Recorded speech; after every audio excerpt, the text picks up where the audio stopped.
স্থানীয় সংবাদ পড়ছি সুদীপ বসু। প্রথমে বিশেষ বিশেষ খবর। আরজি করে মহিলা চিকিৎসককে ধর্ষণ খুনের ঘটনায় আমৃত্যু কারাবাসে সাজাপ্রাপ্ত সঞ্জয় রায়ের মৃত্যুদণ্ড চেয়ে রাজ্য সরকারের করা আবেদনের উপর আজ কলকাতা হাইকোর্টে শুনানি হবার কথা। রাজ্যে প্রায় 26,000 শিক্ষক শিক্ষিকা শিক্ষাকর্মীর নিয়োগ বাতিল মামলায় আজ সুপ্রিম কোর্টে শুনানি। মুখ্যমন্ত্রী মমতা ব্যানার্জির পৌরোহিত্যে আজ রাজ্য মন্ত্রিসভার বৈঠক বসছে। কলকাতা ও পার্শ্ববর্তী অঞ্চলে একের পর এক বহুতল হেলে পড়ার প্রেক্ষিতে রাজনৈতিক তরজা তুঙ্গে। পশ্চিমী ঝঞ্ঝার বাধা কাটতেই রাজ্যের বিভিন্ন জেলায় আবারও শীত অনুভূত হচ্ছে। আইএসএল ফুটবলে আজ মোহনবাগান সুপার জায়ান্ট ব্যাঙ্গালোর এফসির বিরুদ্ধে খেলবে। আসছি বিস্তারিত সংবাদে। আরজি করে মহিলা চিকিৎসককে ধর্ষণ খুনের ঘটনায় আমৃত্যু কারাবাসে সাজাপ্রাপ্ত সঞ্জয় রায়ের মৃত্যুদণ্ড চেয়ে রাজ্য সরকারের করা আবেদনের ওপর আজ কলকাতা হাইকোর্টে শুনানি হবার কথা। সঞ্জয়ের সর্বোচ্চ সাজার দাবিতে হাইকোর্টে গেছে কেন্দ্রীয় তদন্তকারী সংস্থা সিবিআইও।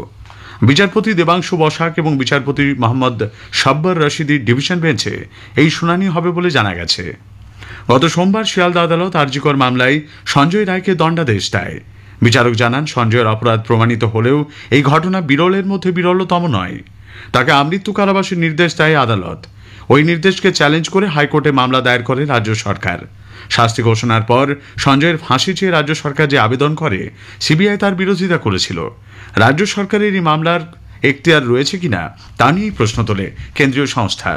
পরে অবশ্য তারাও আদালতের দ্বারস্থ হয়। এদিকে আরজি করে মেয়ের মৃত্যুর জন্য মমতা ব্যানার্জিকে দায়ী করে তার পদত্যাগ চেয়েছেন নির্যাতিতার বাবা। বিষয়টি নিয়ে শুরু হয়েছে রাজনৈতিক চর্চা। তৃণমূলের মুখপাত্র কুণাল ঘোষের পর কলকাতার মেয়র ফিরহাদ হাকিমও কড়া সমালোচনা করে বলেছেন, নির্যাতিতার বাবা মায়ের প্রতি তাঁর পূর্ণ সহানুভূতি রয়েছে। শোকে নির্যাতিতার বাবা মায়ের এমন কিছু বলা উচিত নয় যা তাদের এখতিয়ারের মধ্যে পড়ে না। অত্যন্ত সহানুভূতি ওনার প্রতি, কিন্তু তার মানে ওনার পুত্রীর শোকে এমন কিছু বলা উচিত না যেটা ওনার এখতিয়ারের মধ্যে পড়ে না। উনি এখন হয়ে গেছেন যাদের পাল্লায় পড়েছেন, এবার ওনারা পলিটিক্স করছেন তাকে নিয়ে, এটা ঠিক না। মুখ্যমন্ত্রী ওনার দয়ায় বা যে দলগুলো রয়েছেন লেফটিস্ট, তাদের দয়ায় কিন্তু মুখ্যমন্ত্রী পদে ওখানে বসে নেই। মুখ্যমন্ত্রী বসে আছে, বাংলার মানুষ চেয়েছেন তাই ওই চেয়ারে বসে আছেন। এবং আমি আবার ওনাকে বলবো যে আপনি আপনার এখতিয়ারের মধ্যে থাকুন, নিশ্চিতভাবে ন্যায় চাইেন। এবং আমিও অত্যন্ত দুঃখিত সিবিআই যেভাবে করেছে, কিন্তু তার মানে এই নয় যে আপনাকে দিয়ে যা বলাবে আপনি তাই বলবেন। এদিকে ফিরহাদ হাকিমের এই মন্তব্যের কড়া সমালোচনা করেছেন প্রবীণ কংগ্রেস নেতা অধীর রঞ্জন চৌধুরী। বাংলার মুখ্যমন্ত্রী আপনি এগুলো করবেন না, এটুকু বলতে চাই। একটা পরিবারের পাশে যখন দাঁড়ানো উচিত আপনাদের, সে পরিবার তাদের সন্তানকে হারিয়েছে, একমাত্র সন্তানকে হারিয়েছে, তাও সে ধর্ষণ এবং খুনের শিকার। যখন সারা পশ্চিমবঙ্গ সরকার উচিত ছিল মা মাটির মানুষের সরকারের কথা যে বলে, তার প্রতিনিধি হিসেবে তাদের পাশে দাঁড়ানোর, সেই সময় ফিরহাদ হাকিমের মতন এক ব্যক্তি আপনার সহযোগিতায়, আপনার প্রশ্রয় সে তাদেরকে অপমান করছে, এটা আমাদের সকলের লজ্জার। রাজ্যে প্রায় 26,000 শিক্ষক শিক্ষিকা শিক্ষাকর্মীর নিয়োগ বাতিল মামলার শুনানি আজ সুপ্রিম কোর্টে হওয়ার কথা। শীর্ষ আদালতের ওয়েবসাইটে দেওয়া তথ্য অনুযায়ী প্রধান বিচারপতি সঞ্জীব খান্না, বিচারপতি সঞ্জয় কুমার এবং বিচারপতি কেভি বিশ্বনাথনের বেঞ্চে আজ দুপুর দুটোই মামলা শুনানি হবে। এর আগে শুনানিতে শীর্ষ আদালত সংশ্লিষ্ট পক্ষগুলিকে তাদের বক্তব্য জানাতে বলেছিল। উল্লেখ্য, গত বছরের এপ্রিল মাসে কলকাতা হাইকোর্ট স্কুল সার্ভিস কমিশনের মাধ্যমে প্রায় 26,000 পদে নিয়োগ বাতিল করে দেয়। 7ই মে সুপ্রিম কোর্টের তৎকালীন প্রধান বিচারপতি ডিওয়াই চন্দ্রচূড় নিয়োগ বাতিলের উপর স্থগিতাদেশ দিয়ে কেন্দ্রীয় তদন্ত ব্যুরো সিবিআইকে নিয়োগ দুর্নীতির তদন্ত এগিয়ে নিয়ে যেতে বলে। মুখ্যমন্ত্রী মমতা ব্যানার্জির পৌরোহিত্যে আজ রাজ্য মন্ত্রিসভার বৈঠক বসছে। বিশ্ববঙ্গ বাণিজ্য সম্মেলনের আগে আজকের বৈঠকে বেশ কিছু গুরুত্বপূর্ণ বিষয়ের সিদ্ধান্ত হতে পারে বলে মনে করা হচ্ছে। পাশাপাশি রাজ্যে সরকারি গণপরিবহন ব্যবস্থাকে ঢেলে সাজাতে চুক্তিভিত্তিক চালক ও কন্ডাক্টর নিয়োগের ব্যাপারেও মন্ত্রিসভায় একটি প্রস্তাব গৃহীত হতে পারে বলে জানা গেছে। 875 জন চালক ও কন্ডাক্টর এই দফায় নিয়োগ করা হতে পারে বলে সূত্রের খবর।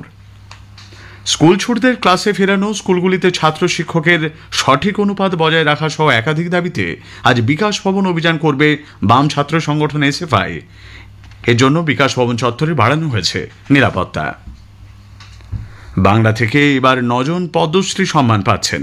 এদের মধ্যে আছেন নৃত্যশিল্পী অভিনেত্রী মমতা শঙ্কর, শরৎবাদক পণ্ডিত তেজেন্দ্র নারায়ণ মজুমদার, গায়ক অরিজিৎ সিং, উত্তর 24 পরগনার মশলন্দপুরের বাসিন্দা ঢাকবাদক গোকুল চন্দ্র দাস, ভারত সেবাশ্রম সংঘের সন্ন্যাসী স্বামী প্রদীপ্তানন্দ ওরফে কার্তিক মহারাজ, শিল্পপতি পবন গোয়েঙ্কা এবং সজ্জন ভজনকা, সাহিত্যিক শিক্ষাকর্মী নগেন্দ্রনাথ রায়, শিক্ষানুরাগী তথা সমাজকর্মী পরিবার স্কুলের প্রতিষ্ঠাতা বিনায়ক লোহানী। পদ্মশ্রী প্রাপকদের তালিকায় রয়েছেন স্টেট ব্যাংক অব ইন্ডিয়ার প্রাক্তন চেয়ারপারসন অরুন্ধতী ভট্টাচার্য। পণ্ডিত তেজেন্দ্র নারায়ণ মজুমদার তাঁকে পুরস্কারের জন্য মনোনীত করায় নির্বাচক কমিটিকে ধন্যবাদ জানিয়েছেন।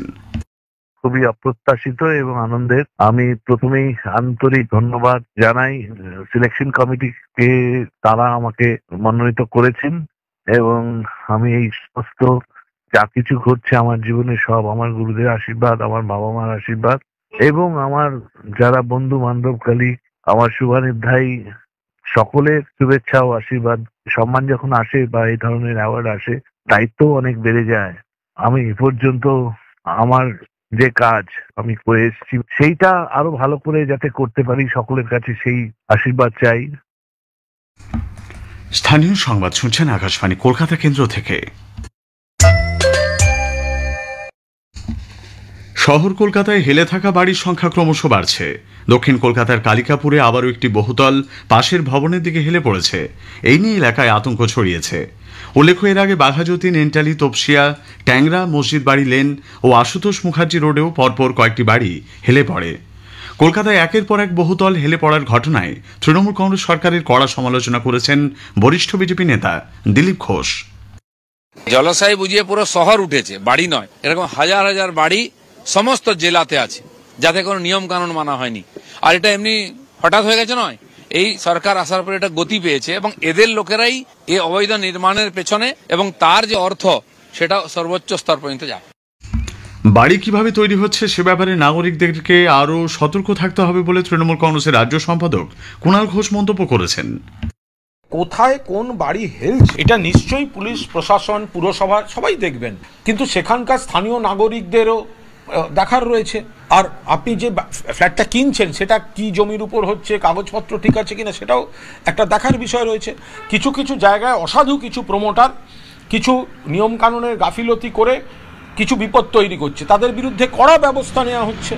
আর শুধু জনপ্রতিনিধিদের আক্রমণ করা হচ্ছে কেন? এখানে তো আধিকারিক যারা, এগুলো তো হাইলি টেকনিক্যাল বিষয়।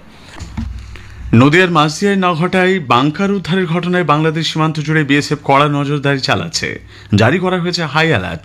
কেন্দ্রীয় মাদক নিয়ন্ত্রণ ব্যুরো ঘটনার তদন্ত শুরু করেছে। শীর্ষ কর্তারা ইতিমধ্যে ঘটনাস্থল পরিদর্শন করেছেন, সরেজমিনে খতিয়ে দেখেছেন বাংকারগুলিও। এদিকে যেখানে বাংকারগুলি ছিল সেই জমির মালিকের খোঁজে তল্লাশি চালানো হচ্ছে। এখনো পর্যন্ত এই ঘটনায় কাউকে গ্রেপ্তার করা যায়নি। মালদার গাজলে অভিযান চালিয়ে পুলিশ প্রায় 2 লক্ষ টাকা জাল নোট উদ্ধার করেছে। এই ঘটনায় 2 জনকে গ্রেপ্তার করা হয়েছে। উদ্ধার হয়েছে 1,97,000 টাকার জাল নোট। নির্দিষ্ট খবরের ভিত্তিতে রাজ্য পুলিশের স্পেশাল টাস্ক ফোর্স ও ক্রাইম মনিটরিং গ্রুপ যৌথ অভিযান চালিয়ে একটি বাস থেকে ওই জাল নোট উদ্ধার করে। ধৃত মোশাররফ হোসেন এবং নাসিম শেখ বৈষ্ণবনগরের বাসিন্দা। নদিয়ার ফুলিয়ার বুইচা থেকে বিপুল পরিমাণ ভেজাল ঘি উদ্ধারের ঘটনায় পুলিশ 3 জনকে গ্রেপ্তার করেছে। তাদের জিজ্ঞাসাবাদ করা হচ্ছে। রানাঘাটের অতিরিক্ত পুলিশ সুপার লালটু হালদার জানিয়েছেন, বুইচার ঘিয়ের কারখানায় তল্লাশি চালিয়ে তারা প্রায় 2,500 কেজি ঘি এবং 400 লিটার তেল বাজেয়াপ্ত করেন। সেগুলির বাজার দর প্রায় 20 লক্ষ টাকা। অতিরিক্ত পুলিশ সুপার আরও জানিয়েছেন, ভেজাল ঘিয়ের বিরুদ্ধে লাগাতার অভিযান চলবে। পশ্চিমী ঝঞ্ঝার বাধা কাটতেই রাজ্যের বিভিন্ন জেলায় আবারও শীত অনুভূত হচ্ছে। আগামী 2-1 দিন তাপমাত্রা নিম্নমুখী থাকবে বলে আবহাওয়া দপ্তরের পূর্বাভাস। কলকাতায় আজ দিনের সর্বনিম্ন তাপমাত্রা রেকর্ড করা হয়েছে 14.2 ডিগ্রি সেলসিয়াস, যা স্বাভাবিকের থেকে সামান্য কম। সর্বোচ্চ তাপমাত্রা 25 ডিগ্রির আশেপাশে থাকার সম্ভাবনা। কয়েকটি জেলায় সকালের দিকে ঘন কুয়াশা থাকতে পারে বলে জানানো হয়েছে। আইএসএল ফুটবলের ম্যাচে মোহনবাগান সুপার জায়ান্ট আজ বেঙ্গালুরু এফসির বিরুদ্ধে খেলবে। সল্টলেকে যুব ভারতী ক্রীড়াঙ্গনে খেলা শুরু হবে সন্ধ্যে 7:30টায়। 2 দলই 17টি করে ম্যাচ খেলেছে। মোহনবাগান 37 পয়েন্ট সংগ্রহ করে লিগ তালিকার শীর্ষে রয়েছে। অন্যদিকে বেঙ্গালুরু 28 পয়েন্ট নিয়ে আছে তৃতীয় স্থানে। মুম্বাই গতকাল মুম্বাই সিটি এফসি 3-0 গোলে মোহামেডান স্পোর্টিংকে হারিয়ে দিয়েছে। শেষ করার আগে স্থানীয় সংবাদের কিছু অংশ আরও একবার। আরজিকরে মহিলা চিকিৎসককে ধর্ষণ খুনের ঘটনায় আমৃত্যু কারাবাসে সাজাপ্রাপ্ত সঞ্জয় রায়ের মৃত্যুদণ্ড চেয়ে রাজ্য সরকারের করা আবেদনের ওপর আজ কলকাতা হাইকোর্টে শুনানি। মুখ্যমন্ত্রী মমতা ব্যানার্জির পৌরোহিত্যে আজ রাজ্য মন্ত্রিসভার বৈঠক বসছে। পশ্চিমী ঝঞ্ঝার বাধা কাটতে রাজ্যের বিভিন্ন জেলায় আবার শীতের আমেজ। স্থানীয় সংবাদ শেষ হলো। এর পরের খবর 9:15 মিনিটে।